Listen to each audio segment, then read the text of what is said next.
came that tragic morning. It was 8 a.m. on August 6, 2025, when Dr. Edward Kofi Omane Boamah arrived at the Air Force Base in Accra.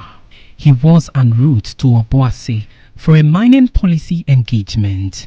Dressed in all white, the minister asked his bodyguards and the ministry's cameraman to stay behind.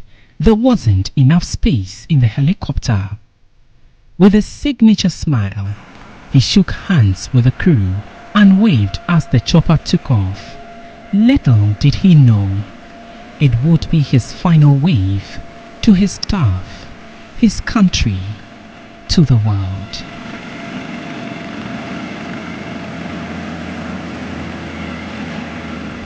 From the staff of the Ministry of Defense, members of the Defense Press Corps, and the entire nation, we say farewell, Dr. Edward Kofi Omane Boamah.